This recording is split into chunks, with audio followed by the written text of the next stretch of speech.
Hello everyone, it's Mr. McCarthy here. Today we are extremely lucky to have our podcast guests on. I'd like to welcome to the High School of Glasgow PE podcast two of the three Broar Brothers, Ewan and Jamie MacLean, who have recently successfully rowed across the Atlantic as part of the Atlantic Challenge from La Gomera in the Canary Islands to Antigua in the Caribbean, a journey of more than 3,000 miles. It's known as the world's toughest row. Now, my introduction doesn't finish there. On their journey, they achieved 3 world records, the first crossing of 3 brothers, the youngest trio and the fastest trio to cross and row the Atlantic. It took 35 days, 9 hours and 9 minutes, and they finished third out of 35 teams. Now, that is some introduction. So welcome to Ewan and Jamie MacLean. And am I right in thinking that Lachlan is still at sea somewhere? Yeah, we can't lose. We left him on the safety raft, so he's out there somewhere. He's floating about 1,000 miles off the coast of America, I think, by now. Oh, really? And is he on his way back? Is he sailing back? Yeah.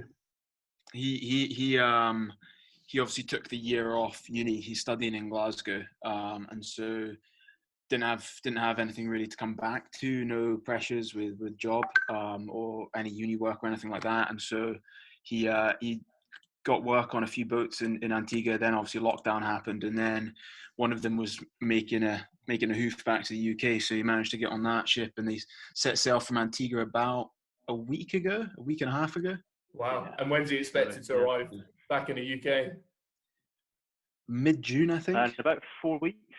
Yeah. Okay, so quite a different experience than being on a rowing boat. I think it will be, yeah. I mean, for a multitude of reasons. Just going the opposite direction, the weather conditions I think can vary quite a lot, and you're having to tack your way up when you're sailing. But I suppose being in a bigger vessel, I think it will still be quite the experience. It will still have its challenges, I'd imagine.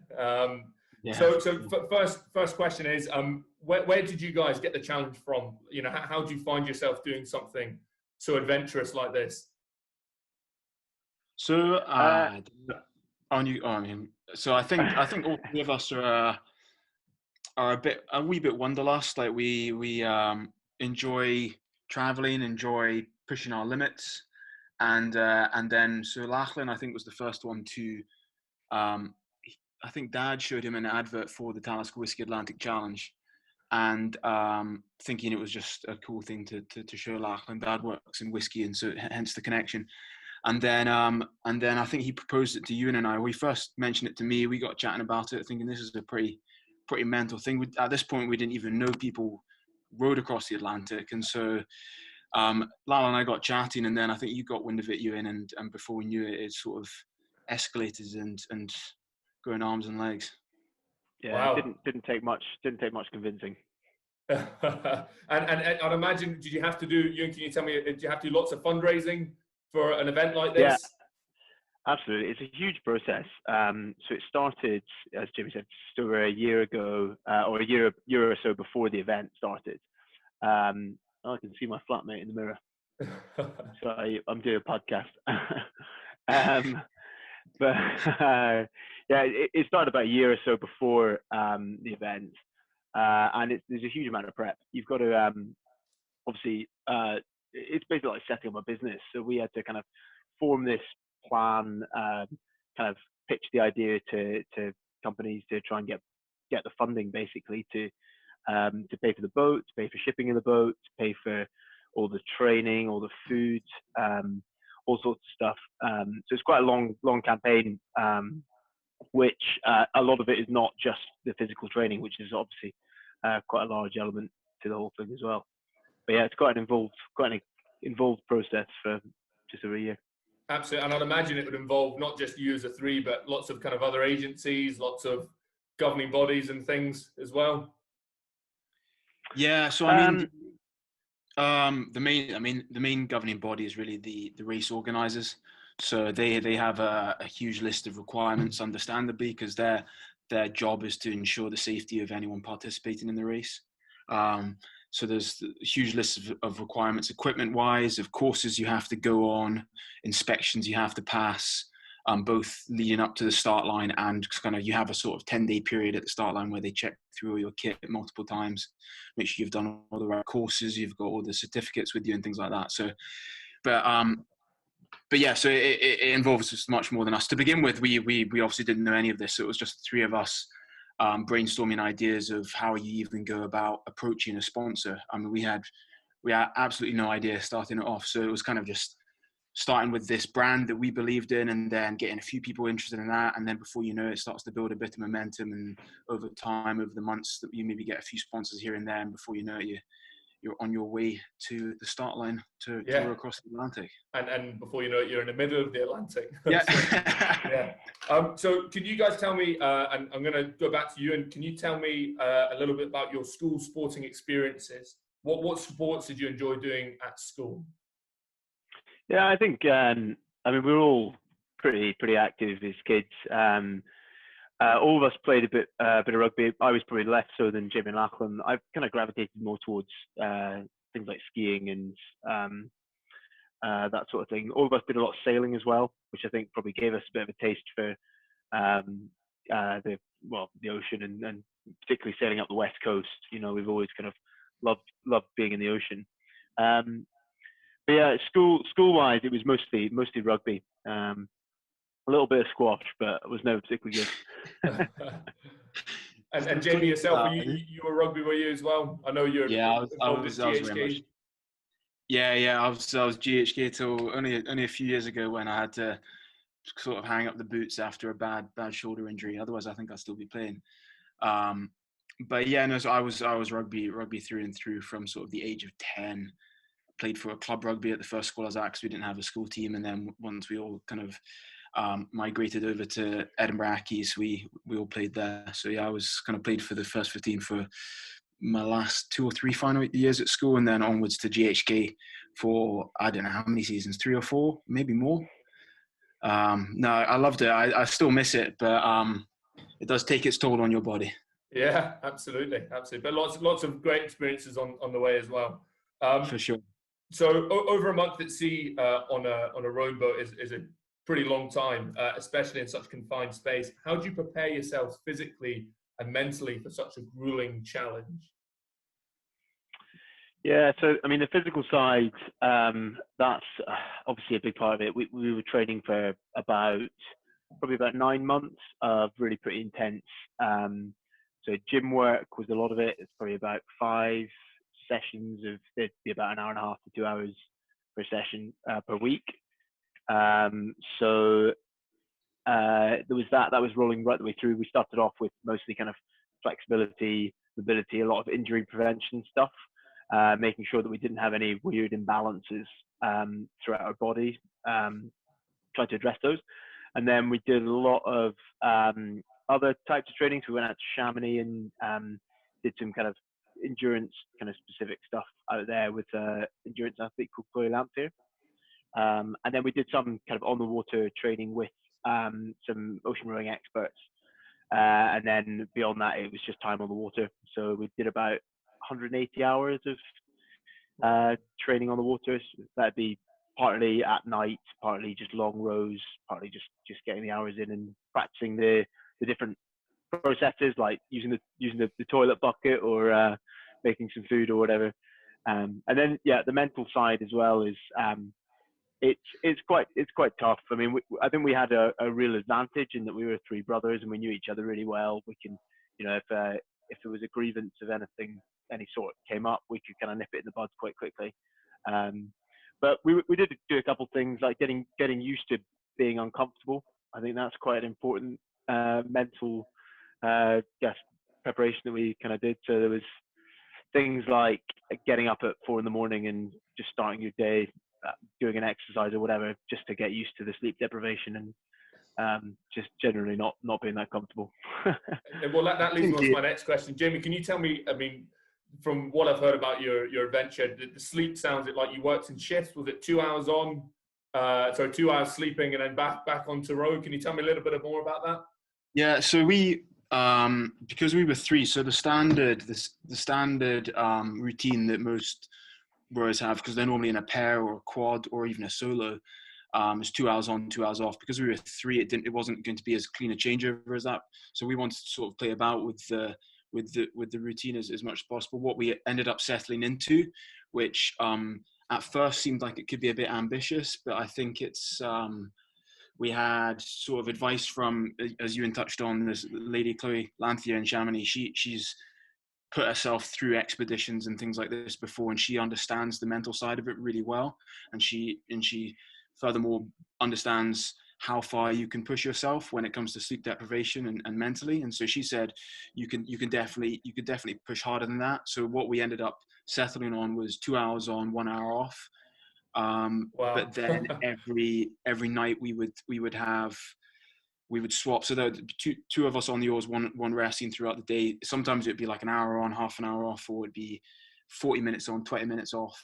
And then we'd run that from sort of 6 a.m. till 10, 11 p.m. And then we'd swap into our night routine where there'd be one of us on the oars and would row for 2 hours on our own, and the other two would be resting, and then you'd swap. And so you'd get around 4 to 5 hours sleep per night, depending if you could sneak a wee nap in the morning if the others let you have it. So that we actually, it took us a while to break into that, because we couldn't really train for it, because I mean we did a few night rows kind of over long weekends, and we did quite a long row up the west coast of Scotland in preparation, but you can't really, it's really difficult to swap from your normal routine on land, sort of 8 hours sleep and to straight into 2 hours on, 1 hour off, because your body just takes time to adjust. So it took us about a week to 10 days, and that was probably the most difficult period of the whole crossing, was those first 10 days, because your body's screaming out. You don't know,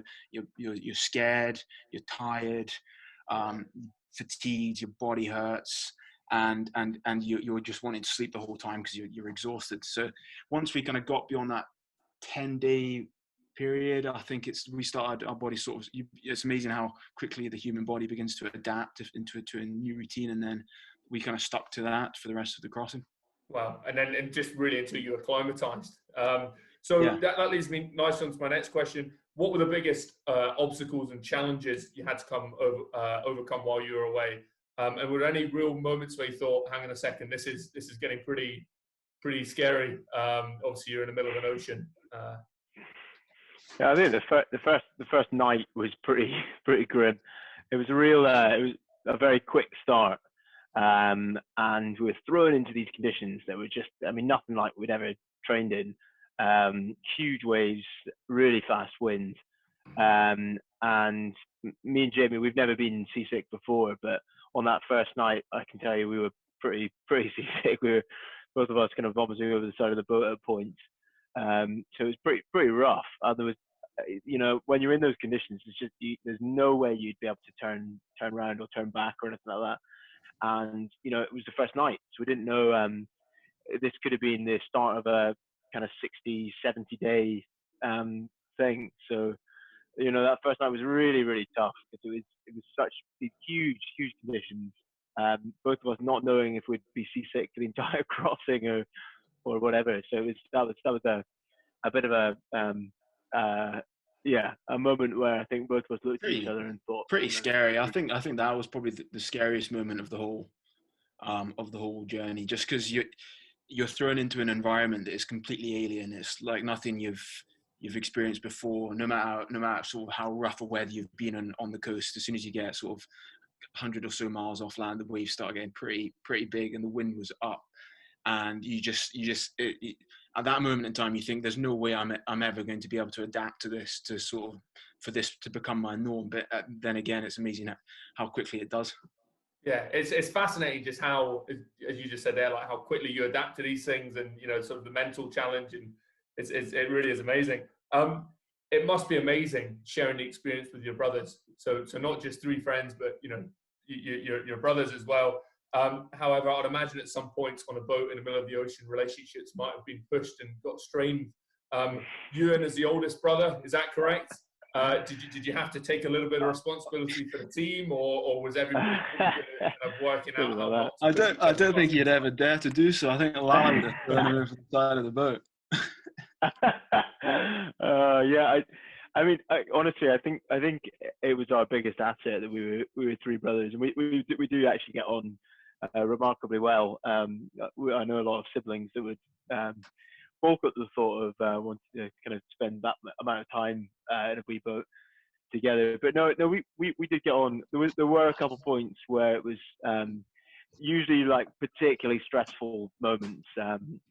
We had an issue where we kept on getting caught by the wind and then span like 90 degrees round, and you'd have these huge waves crashing over the boat and this wind blowing. And that would always only happen at night, pretty much exclusively, just because at night we only had one person on the oars.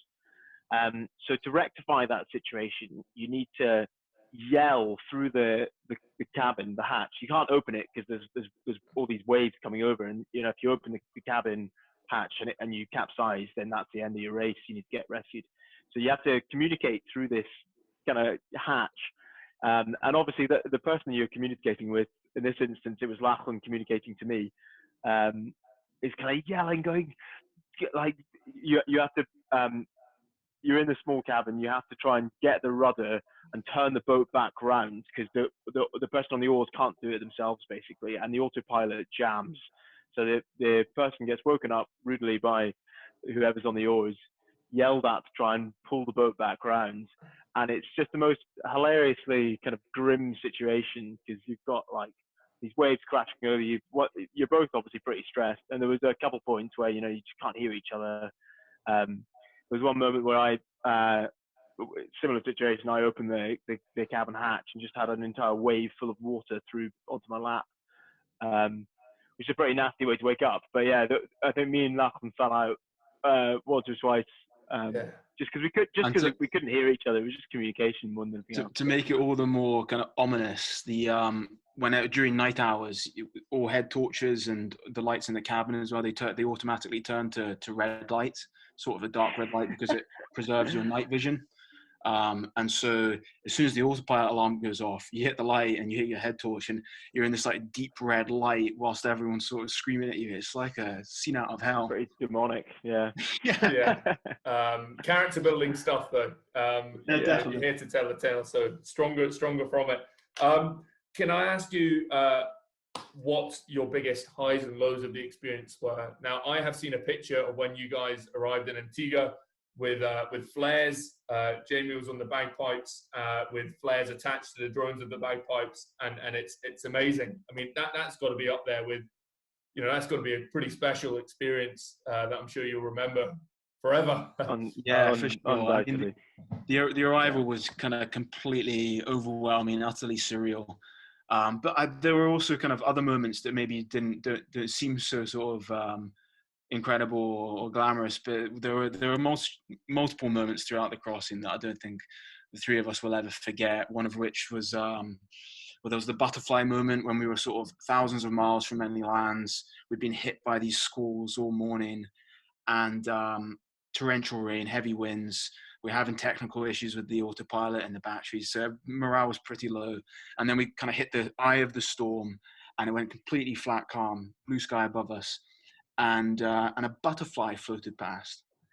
And we kind of all looked at each other, and I mean, still to this day, it could have quite easily been a hallucination, but it happened to all three of us, so we're pretty sure it wasn't. But yeah, things like that, you're just never ever going to forget. The wildlife as well, the whales, the dolphins that kind of throw themselves off these huge waves, pretty much like dolphins with jetpacks on, and some sharks as well were there, or sharks. Yeah, we were joined by sharks a couple times. The first time was at night, so we didn't actually see the actual shark, but all we could see was the figure of it kind of illuminated in the water by the bioluminescence. So it was like this bright green serpent kind of circling the boat, and then it disappeared.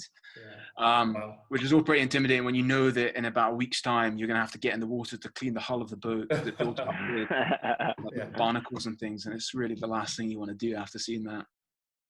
Brilliant. And sort of loads of the experience, was there a point that you maybe thought, like, I can't do this, I can't possibly go any further, or was it all pretty manageable?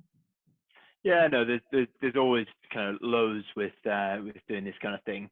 I mean, on the whole, we had a a really kind of positive experience. But there were definitely points, particularly during the nights, which just felt like they would go on forever, where it would get kind of pretty grim. And I'd say particularly there was a point, it wasn't even halfway, where it felt like we'd been rowing for weeks and weeks at this point, and pretty bad weather for not great conditions, pretty flat calm. And it was just grueling day after day. And then unfortunately Jamie got sick. He had a kind of bowel issue. And then, so there was about 12 hours where Jamie couldn't row. Me and Lachlan stepped up and kind of took his shifts over. And then Lachlan then went down with some bacterial thing. So I was like, oh, great, here we go. Me and Jamie stepped up, and I think there was a point there where it was like, we're probably 2/3 of the way across, and it feels like we've been doing this forever. And it feels like we're about to be overtaken by a load of people. But it's amazing because when you have those lows, it really does frame the highs feel so much higher as a result. So you get kind of absolutely. So I mean, this is all hugely inspiring for our pupils and our listeners listening to this story.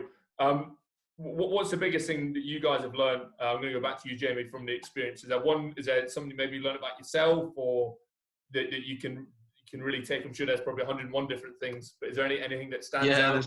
There's obviously a multitude of things, but one of the big things that we actually started to talk about whilst we were on the row, and especially definitely reflecting back on it, is like, it really gives you a new appreciation for life back at home, appreciation for your friends, your family, how grateful you are of them, your support network. We all three of us realized that it was without that support network of friends, of people who believed in us, and sponsors and things like that, we definitely wouldn't have been able to do something like this in our wildest dreams. So it's really given us a new appreciation for that, and I think that kind of carries over into lockdown now as well. I think everyone hopefully will come out of it with hopefully a little bit more of appreciation of what you have in your day-to-day life, even just the little things. It's amazing. I mean, being on the boat in the middle of the Atlantic, that's sort of amplified. So you forget how wonderful it is to have a toilet that isn't a bucket, or to be able to use a knife and fork, or not have to turn on a desalinator machine to get a glass of water. It's like little things like that it really gives you a new perspective on the little things in life, I think. And you and yourself, is there anything that stands out for you? Yeah, no, I mean, I think positivity is everything. I think we found if you look for the positives, then you get the positives back, and particularly when you're in a really difficult environment like out in the ocean, if you're sat there thinking, I'm really not enjoying this, then you'll start not enjoying it. And I think that's kind of followed through, trying to focus on that. But I'd echo what Jamie said. It's really the support network that we had going in. I think really an appreciation of that. It was phenomenal, the support that we had, and it makes such a difference. Brilliant. So we're going to finish off just with some quick fire questions that I just want you to sort of say the first thing that comes to your mind. It's obviously all related to your challenge and what you've been doing. And we'll go Jamie first, and we'll go Ewan, okay? You can say the same answers, but just try and be honest. Give us a bit more of an insight into what you've been through. So what was your favourite meal on the boat, Jamie? It's got to be the porridge.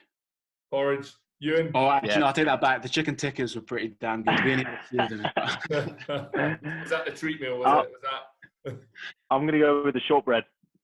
Ooh, I think that was the best treat.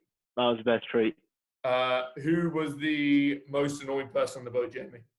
It's got to be Ewan. Are we going to equal things out here, Ewan?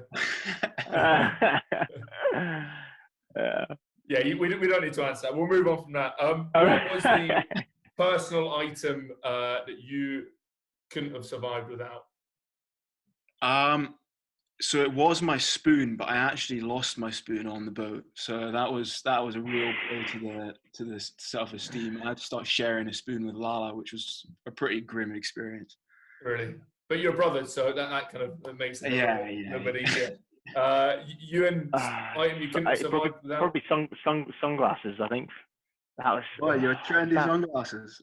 Right, trendy sunglasses. Yeah, pretty essential, to be honest. You're out there in the sun for so much of the day that, I think that's pretty quite essential. I don't know if that's the top thing, but my spoon got chucked overboard by Lachlan about by accident, obviously. 10 days in. Because I saw you had a bit of an issue with your cables. Am I right in thinking that you got down to your last one? Yeah. And that obviously had maybe posed some communication issues with mainland and social Yeah, media. exactly. So we had our iPhones were, our main source of communication back to land. We could check, the race tracker. It was also our source of music, and then I guess also sending back images and video and stuff like that back to land. But after about 5 days, 3 out of our 4 cables had broken. So it meant that we had to ration the music. So we didn't have any kind of form of entertainment. We exclusively kept that one cable just to be able to send back videos and photos and that sort of stuff. So we would normally have we would treat ourselves to an hour of music each evening. That was sort of the golden hour of each day. Just as the sun would set, we'd have the same playlist that we'd put on. It was like a sing-along playlist. So thinking about that, actually, one of the most sacred items on the boat was this tiny wee boombox that we had that lasted the whole trip remarkably. Ooey Boom. Remarkable brand, and we would play the music on that, and that was a real morale booster. So probably that was probably my favorite item on the boat. Brilliant. Maybe and if all else failed, you just got the bagpipes out and exactly. Who was the best cook on the boat, Jamie? I think I'll take it. Actually, no, on the actual boat, Lachlan probably he came up with a very inventive idea of using leftover oats that we had and turned them into a flapjack. Okay. I think it's probably Jamie.